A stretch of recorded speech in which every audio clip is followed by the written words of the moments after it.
آپ صلی اللہ تعالیٰ علیہ وسلم جب محفل میں بیان کرتے تھے نا تو ایک یہودیوں میں سے ایک بچہ تھا، 11 سال عمر تھی اس بچے کی. وہ ایک مرتبہ نکلا اور جا رہا تھا بکریاں چرانے کے لیے، اور اس کی نگاہ ہمارے نبی صلی اللہ علیہ وسلم کے چہرے پر پڑی، اور بس نبی صلی اللہ علیہ وسلم کے الفاظ جو اس کے کانوں میں پڑے ہیں تو وہیں سے وہ ایسا ہو گیا کہ اس کو وہ دیوانہ بن گیا، دیوانہ ہو گیا. پھر اس کے بعد ساری زندگی چین اور سکون کی نیند اس کو نہیں آئی، ساری زندگی. وہ یہودی تھا، باپ بھی یہودی، امیر شخص تھا اپنے وقت کا. 11 سال کی عمر تھی اس بچے کی، اور جیسے ہی وہ بچہ گھر کے اندر داخل ہوا اور اس کی حالت خراب ہونا شروع ہو گئی.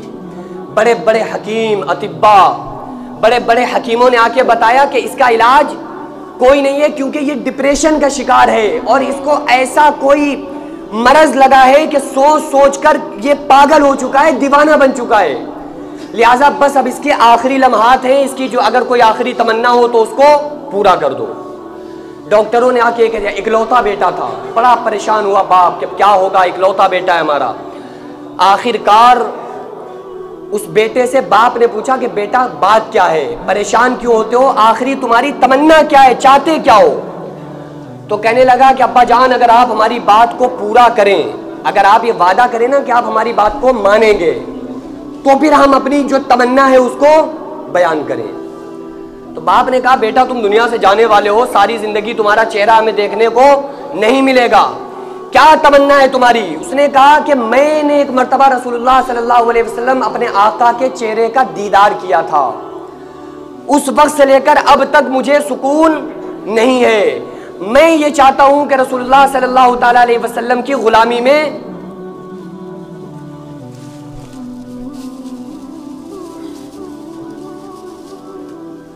ٹھیک ہے پھیلاؤ بنے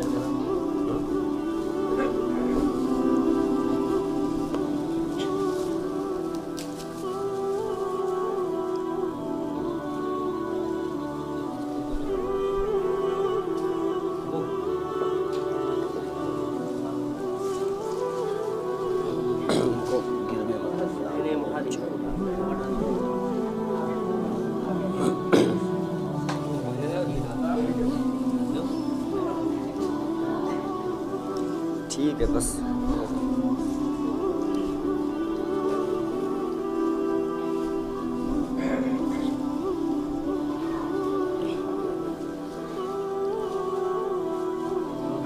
پیر کے نیچے نہ ہے، گلاب سے اٹھا لینا.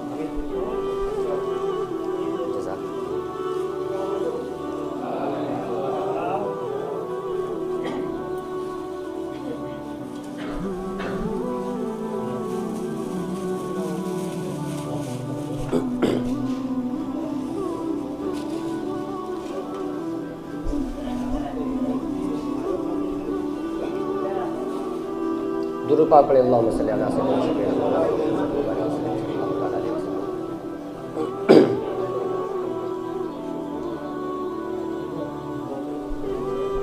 آپ صلی اللہ تعالیٰ علیہ وسلم کی سے ملنے کی اس شخص نے، اس یہودی بچے نے تمنا ظاہر کی کہ میں آقا علیہ الصلوۃ والسلام کا آخری دیدار کرنا چاہتا ہوں. تو باپ نے کہا بیٹا یہ نہیں ہو سکتا، وہ یہودی تھا نا، وہ کہہ رہا تھا یہ نہیں ہو سکتا، باقی جو بتاؤ میں تمہاری تمنا پوری کرنے کے لیے تیار ہوں. تو بیٹے نے کہا آپ نے وعدہ کیا تھا اور آپ اگر میری تمنا پوری کرنا چاہتے ہو تو بس یہ تمنا ہے کہ میری آخری تمنا کہ میرے نبی کی زیارت کرا دو. باپ نے کہا چلو ٹھیک ہے. آپ صلی اللہ علیہ وسلم کے پاس خبر آئی کہ کوئی عاشق ہے آپ کا، سبحان اللہ، جس نے ایک مرتبہ آپ کے چہرے کی زیارت کر لی تھی اور وہ ایسا دیوانہ ہو گیا کہ وہ آپ کے عشق نے اسے مرض الموت تک پہنچا دیا. آپ کے بارے میں سوچ سوچ کر دیوانہ ہو گیا، پاگل ہو گیا، آخر کار وہ موت کی کگار پر آ گیا. تو آپ علیہ الصلوۃ والسلام نے اپنے صحابہ سے فرمایا کہ چلو اس عاشق کو دیدار کراتے ہیں، چل کر اس عاشق سے کہیں گے کہ ہماری زیارت کر لو، دیدار کر لو. آقا علیہ السلام اپنے صحابہ کے ساتھ اس یہودی کے گھر پہ جب تشریف لائے ہیں نا، وہ بچہ اپنی آنکھوں کو بند کر چکا تھا، گویا کہ موت نے اسے اپنے چنگل میں لے لیا تھا. آپ صلی اللہ تعالیٰ علیہ وسلم گھر کے اندر داخل ہوئے. باپ نے کہا بیٹا جس کو یاد کر رہے تھے وہ نبی تمہارے سامنے آ چکے ہیں, دیکھ لو, زیارت کر لو. اس نے فوراً ہی اپنی آنکھوں کو کھولا اور کہنے لگا کہ یا رسول اللہ صلی اللہ علیہ وسلم, آپ نے مجھے ساری زندگی میں نے آپ کو نہیں دیکھا تھا. یہ سب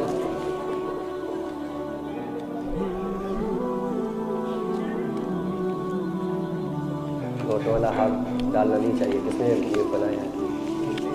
گھر سے وہ تو ٹھیک ہے لیکن بس ٹھیک ہے.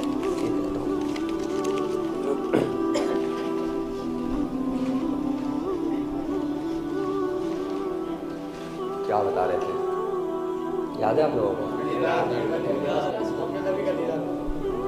تو اس نے کہا کہ یا رسول اللہ کوئی ایسی چیز بتا دیجئے جو میں ساری زندگی پھر مرنے کے بعد کی جو لائف ہے نا وہاں پھر میں آپ کی غلامی میں رہ سکوں. تو آپ صلی اللہ تعالیٰ علیہ وسلم نے ارشاد فرمایا کہ اے شخص جلدی کر, کلمہ پڑھ, قل, کہو لا الہ الا اللہ محمد رسول اللہ. اس نے فوراً کلمہ پڑھا اور دنیا سے رخصت ہو گیا. پھر باپ نے کہا کہ میرا بیٹا مسلمان بن گیا, لہٰذا اس کی جو کفن دفن کا انتظام ہوگا وہ بھی مسلمان اپنے طریقے سے کریں گے. آپ صلی اللہ علیہ وسلم نے اس کی باڈی کو اٹھایا اور لانے کے بعد آپ صلی اللہ تعالیٰ علیہ وسلم نے اس کے جنازے میں خود شریک رہے. لیکن آپ کی عجب کیفیت تھی. صحابہ فرماتے ہیں کہ آپ صلی اللہ علیہ وسلم کی جو حالت تھی نا, میں نے عجیب کیفیت دیکھی. چھوٹے چھوٹے قدم, صحابی فرماتے ہیں کہ آقا علیہ السلام چھوٹے چھوٹے قدم رکھ رہے تھے, دھیرے دھیرے چل رہے تھے. عاشق کا جنازہ بھی نبی نے خود قبر کے اندر اتارا, کافی دیر قبر کے اندر رہے. تو آپ صلی اللہ علیہ وسلم سے صحابہ نے بعد میں پوچھا کہ آخر ماجرا کیا ہے یا رسول اللہ, آخر وجہ کیا ہے کہ آپ اتنی دیر قبر کے اندر اس کی رہے, اس کو قبر کے اندر اتارنے کے لیے, اور آپ چھوٹے چھوٹے قدم رکھ کے چل رہے تھے, بات کیا ہے؟ تو آپ صلی اللہ علیہ وسلم نے فرمایا کہ یہ میرا عاشق تھا. جس طرح سے تم اس کا دیدار کرنے کے لیے آئے ہو نا, اسی طرح سے فرشتے بھی اس کے جنازے میں شریک تھے, اور فرشتوں کی تعداد اتنی زیادہ تھی کہ مجھے پیر رکھنے کی جگہ نہیں مل رہی تھی. نبی کی آنکھ تو سب کچھ دیکھتی ہے نا, نبی دیکھ رہے ہیں نا جو ہمیں نظر نہیں آ رہا ہے. آپ صلی اللہ علیہ وسلم نے ارشاد فرمایا میں زمین پہ رہ کر عرش کی تختی کو پاتا ہوں, زمین پہ رہ کے عرش کی تختی کو براہ راست دیکھتا ہوں. نبی پھر نبی ہے نا, نبی کا معنی ہی ہے غیب کی خبریں بتانے والا, غیب کی باتوں کو بتانے والا. تو آپ صلی اللہ تعالیٰ علیہ وسلم نے جو کیفیت تھی, آپ یہ دیکھو حجۃ الوداع کے موقع پر آپ صلی اللہ تعالیٰ علیہ وسلم کے صحابہ کرام میں تقریباً 1,25,000 تقریباً صحابہ کرام موجود تھے, اور ان میں آپ صلی اللہ علیہ وسلم نے 23 سالہ زندگی کا نچوڑ بتایا. آپ نے کیا فرمایا؟ اے لوگوں, دنیا سے میں جانے والا ہوں, یہ شاید میرا آخری حج ہے, آج کے بعد شاید میری اس طرح سے تم لوگ واعظ اور نصیحت کو نہ سن پاؤ. اے لوگوں بتاؤ کیا میں نے تم تک دین پہنچا دیا ہے؟ آپ صلی اللہ علیہ وسلم نے 1.25 لاکھ صحابہ سے کیا پوچھا, کیا میں نے تم تک دین پہنچایا؟ تو سارے صحابہ نے فرمایا یا رسول اللہ صرف آپ نے دین نہیں پہنچایا ہے بلکہ آپ نے اس کا حق ادا کر دیا ہے. تو آپ صلی اللہ تعالیٰ علیہ وسلم نے ارشاد فرمایا کہ اللہ تو گواہ رہنا کہ میں نے ان تک تیرے دین کو پہنچا دیا ہے. اس کے بعد آپ صلی اللہ علیہ وسلم کی حالت خستہ ہونا شروع ہو گئی, بخار شدت پکڑتا گیا, اور وصال سے 11 دن پہلے صحابہ فرماتے ہیں کہ آقا علیہ السلام اپنے چچا حضرت عباس اور اپنے بھائی حضرت مولا علی کے کاندھوں پر ہاتھوں کو رکھ کر مسجد تشریف لائے. صحابہ فرماتے ہیں کہ اس وقت آقا علیہ السلام کے پیر زمین سے گھسٹ رہے تھے, پیروں کو زمین میں گھسٹتا ہوا آقا علیہ السلام مسجد میں تشریف لائے.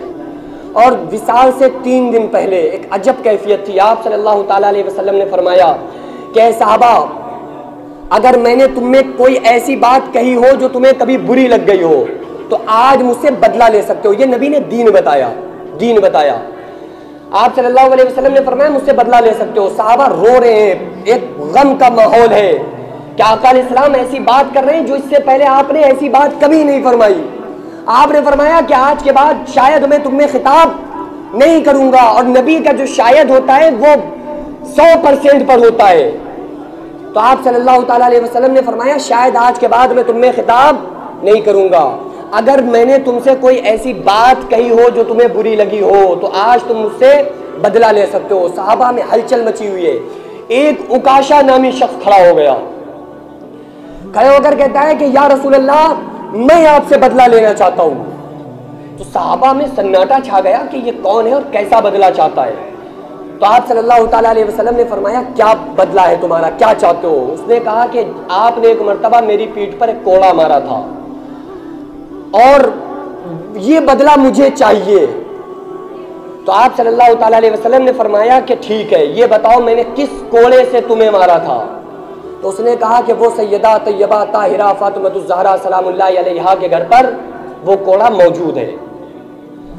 آپ علیہ السلام نے فرمایا حضرت سلمان فارسی کو بھیجا کہ اے سلمان جاؤ اور میری بیٹی فاطمہ الزہرا کے یہاں سے اس کوڑے کو لے کر آؤ۔